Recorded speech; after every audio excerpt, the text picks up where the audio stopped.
Hello everyone, I'm George from Ireland.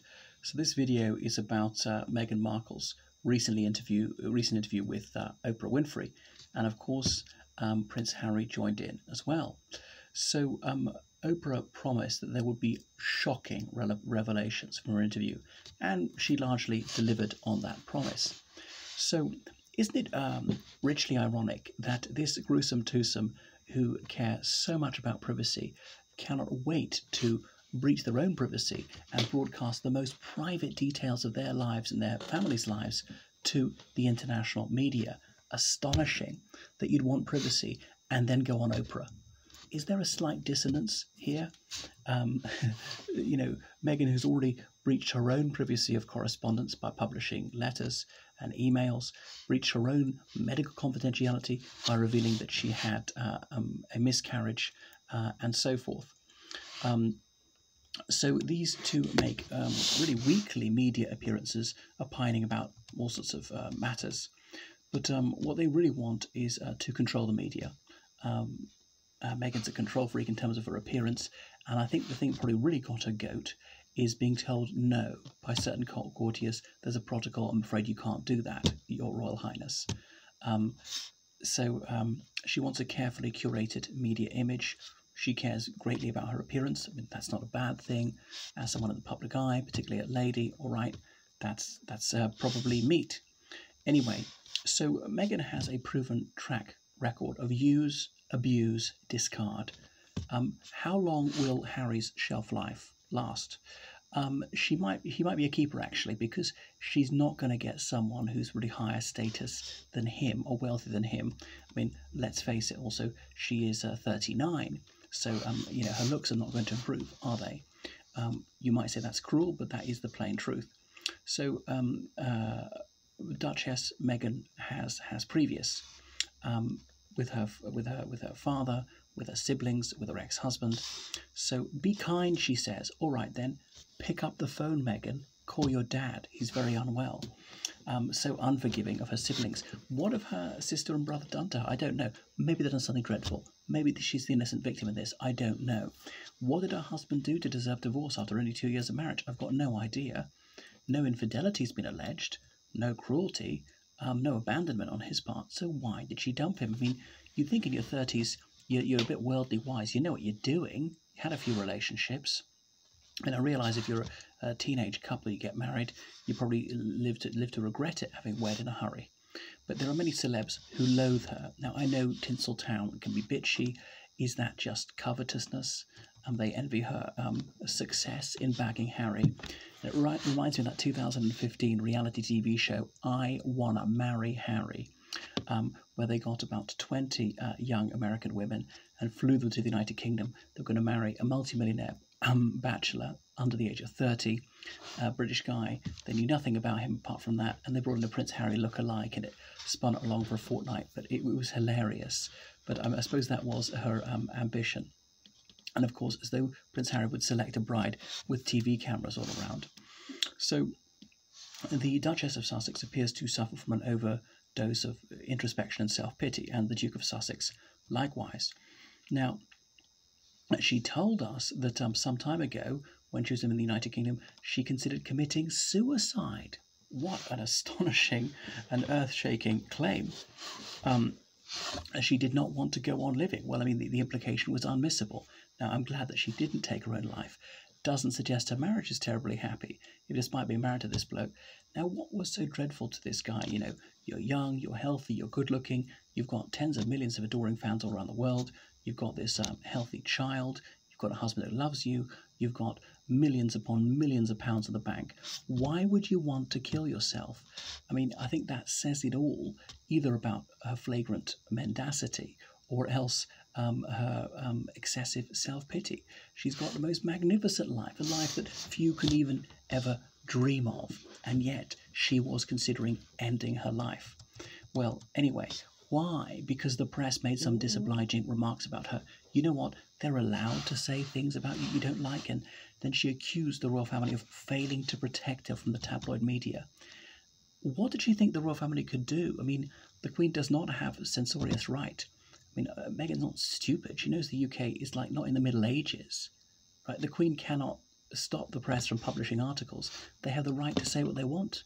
Reportage is free. Commentary pieces are likewise free. There is the free media. I know that Meghan and Harry are sworn enemies of the free press, but tough. They're allowed to say what they want. And, you know, His Royal Highness Prince Harry, he used to have a very cordial relationship with the media several years ago. He got an almost entirely positive press. He would take the journalists out to the pub afterwards and pick up the tab for them. How well he knows the habits of the press. But now they're all reptiles, as Meghan and Harry consider them. So this was sort of moral blackmail. Well, not sort of. It was moral blackmail from Meghan. Say anything I don't like, and you're driving me to suicide, and it'll all be your fault. So therefore I have to shut up. You can never say a word that I don't approve of. So there she is, posing as the victim. I mean, this woman has agency. It's part of this whole cult of victimhood. And I know she's a liberal left person, but there are right-wingers who do it as well. Wow. So as though the press don't have the right of free expression. Well, actually, Meghan, they do. You know, in your country, there's the First Amendment, and it applies in the rest of the free world too. So the Duchess claimed that she was not offered help. Well, did people see this? She wasn't very obviously down in the mouth in public. She was always beaming, just maybe just pinning on that fake smile. Quite convincing. She's a passable actress after all. Okay, so seek help. You know, speak to a psychiatrist or a psychologist. She's you know, not feeble. If ever there's a woman who's self-assertive, it's her. She would speak up to herself. She'd seek help. Speak to her husband. She can afford the best medical care or psychotherapy in the world. She's very capable, very willful.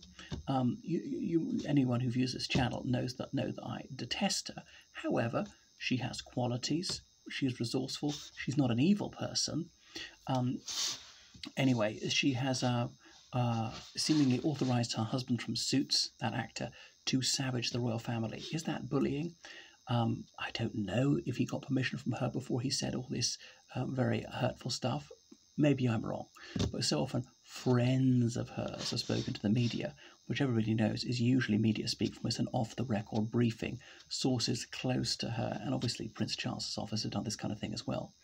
Anyway, so her former friend acting on Suits said that Meghan was basically forced to flee for her mental health. Basically, I think, no, she wasn't forced to flee at all.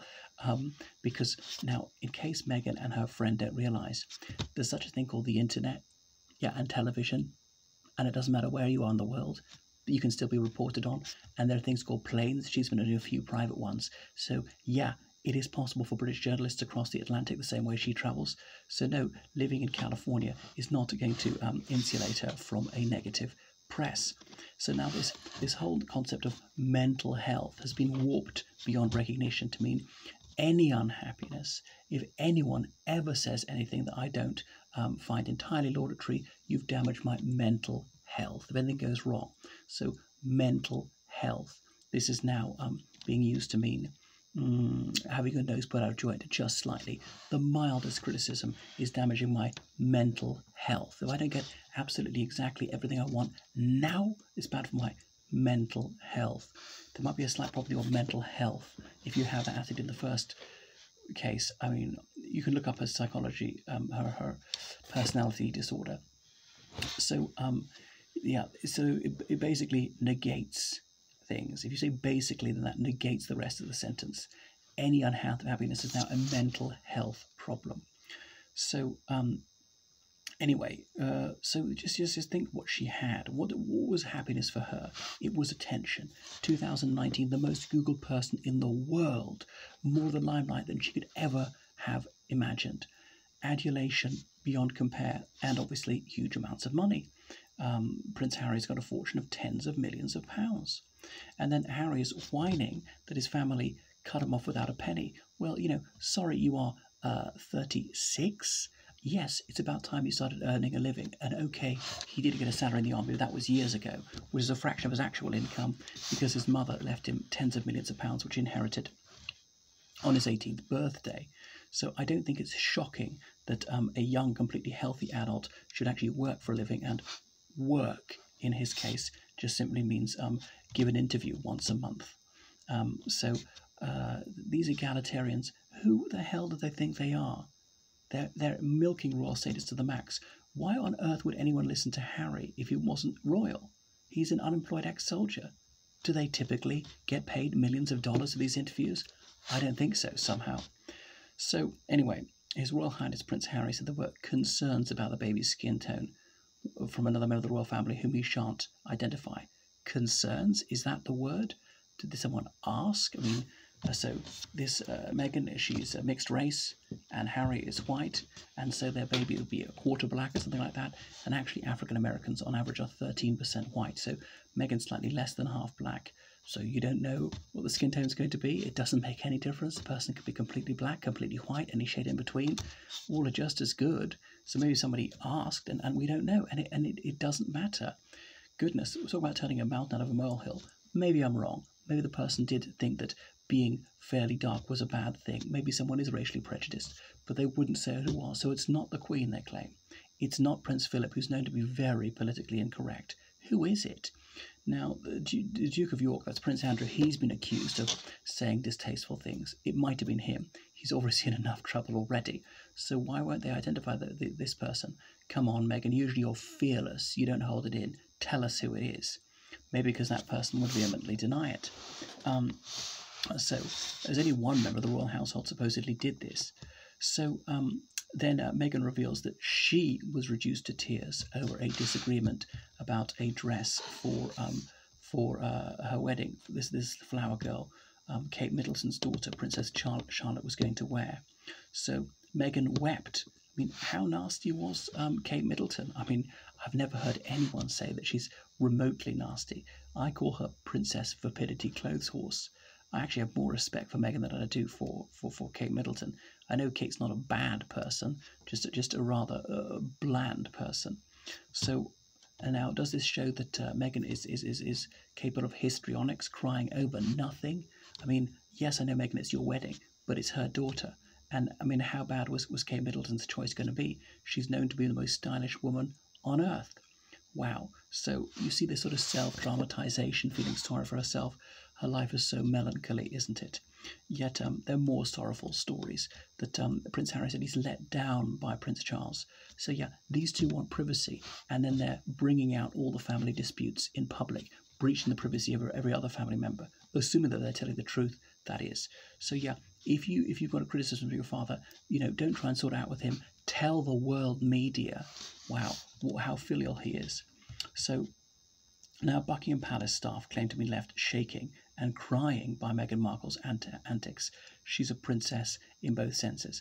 Are these accusations true? I don't know. They could be false, but there's quite a volume of them. And the only other member of the royal family who's consistently said to be detested by Buckingham Palace courtiers is Prince Andrew. You can see plenty of videos of people attesting to his terrible antics. So the staff say that Meghan Markle is a bully, so there's been a high turnover of staff. And obviously she married into the British royal family almost 3 years ago. This is not a news story. And Meghan Markle poses as this champion of anti-bullying. But surely she is a mistress manipulator. So Prince Philip was rushed to hospital. He seemed to be dying to many people. And that's when they chose to release the interview. I think the timing was also significant that it came out on the International Day of Women. Meghan Markle being a soi-disant feminist. But she's not enough of one of the sisterhood to hold back from catty comments about Her Royal Highness Princess Kate, the Duchess of Cambridge. So, and another thing which really fails the reality test is Meghan Markle said she never looked up Prince Harry when she was dating him. Is she that incurious? Come on. Who could possibly swallow that one? She's always been interested in the royal family. I mean, I'm fixated with them. There's a photo of her years ago posing the friend in front of Buckingham Palace. Who would have thought that she would one day live there, more or less, certainly be part of the firm? So whatever else you say about the Duchess of Sussex, she's not imbecilic. She's very media savvy. I think that was a screaming lie that she didn't do her homework on Prince Harry. So said to her friend Misha Nonu, and I know her ex-husband, Misha Nonu's ex-husband, that is, I'm ready to take dating British men. Can you find me a British boyfriend? And set them up with that date at the townhouse Soho. And I filmed outside there. So do you want to date any British guy? Why not me? I was single at the time. No, it had to be someone who was super high status and very, very rich. So she's a gold digger. Okay, not necessarily a bad thing, but oh, she's so egalitarian. Him being a prince doesn't matter to her. So why does it matter whether your son is a prince or not? You're claiming that Archie didn't get to be a prince because he's black or a little bit black. Well, that's no nonsense. Okay, look at Prince Andrew's daughters. They're princesses. Yes, because they are grandchildren of the sovereign. Archie is a great-grandchild of the sovereign. So, it's not the same situation. You're not comparing like with like. We can't all be princes and princesses. It has to end sometime. And if you're really egalitarian, why on earth do you care about whether he has this title or not? Oh, William and Kate get higher billing. Yeah, because it's primogenitor. This is not an equal opportunities position which anyone can apply, all right? The whole system is about rank order, and that's how the status goes. It's ludicrous, the failure to understand this basic principle. Just like their Wednesbury irrationality when it comes to demanding privacy, yet constantly going on television. Get out of my face if you want privacy. It's staggering. And, Meghan, she has some people who are ferociously loyal to the United Kingdom. A small minority are very much on her side. Most people are revolted with their antics. I react with the same repugnance as the average monarchist. And it's led to this hashtag trending, abolish the monarchy, saying that they're so racialist. So I think there's obviously no way back for Meghan Markle, but Harry has burned his bridges too. And they both claim to have a good relationship with the Queen and respect her. So why did you say all these disrespectful things? You've badmouthed them for 2 hours. This was also a whine-a-thon about how they were so hard done by, so unfairly treated. Have these people got no self-awareness? Stop navel-gazing. Have you heard of coronavirus? Of the millions of people who've died of it?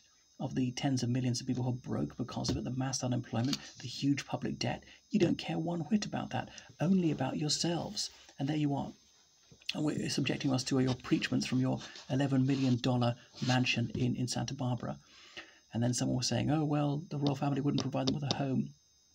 Have you heard of Frogmore? They did provide them with protection. Yeah, they got their 24-hour armed bodyguards, of course, until they chose to leave the royal family, no longer being senior royals. Oh, so they'll take the title and they'll exploit that to the max. But oh no, they're not going to do any of the duties, and they're not going to hold back, and they're not going to show any kind of loyalty. They insist on washing all the dirty linen in public, trying to shame the royal family, bring disgrace upon the House of Windsor. And of course, princes and princesses, they're human, they're flawed, some of them are bad, I accept that. A passionate royalist, but I know that they're all too human. But it really doesn't help the institution of the royal family by you always saying the worst things you can possibly think of, whether they're true or false, in public. All that does is diminish the royal family in the public eye. So if you really respect the Queen, why do you do things which is so undermining of the House of Windsor? And they say that the Prince Charles is not supportive enough. Are they supportive enough of him? I mean, really, it's just utterly revolting. Think of the wider family. So these two, they really can't put things into perspective. Their Meghan was, in Botswana, one of the poorest countries on earth, with one of the highest HIV rates in the world, a lot of children born with HIV, and she could only feel sorry for herself? Okay, so some people said a few nasty things about you. I mean, grow up. In a very un-PC phrase, man up, grow a pair, all right? People say rude things. They say rude things about me. Sometimes I deserve them. But honestly, when you're around people who are living in the most abject penury, you thought you might realise your travails were not so bad. Talk about a first world problem. So these two, they are really nauseating, but their cult of victimhood is part of a wider societal malaise, of which they're perhaps the primary exemplifiers. So I wish they would stop feeling sorry for themselves. I wish they would just shut up and stop harming the monarchy that they profess to adore. She obviously wanted to be part of it so badly. And Meghan said a couple of years ago in an interview, she was warned by some of her British friends not to marry Prince Harry, despite him being a magnificent chap, saying that the London press pack will savage you. And so she thinks it's true. Now, there is some racialist ordure which is hurled at her. Okay, the one thing I would never object to about Meghan Markle is her ethnic background. It doesn't matter what race somebody is, what combination races someone is. That's never bad. No one should be mistreated on those grounds. And of course, there are some knuckle draggers who made racist insults towards her. Okay, she deserves less sympathy than most about what they've said about Archie, but people saying that Archie's a doll and stuff, I mean, that's obviously got to be insulting, and it's just Looney Tunes. Of course, completely accept that Archie is alive, is a human being and not a doll.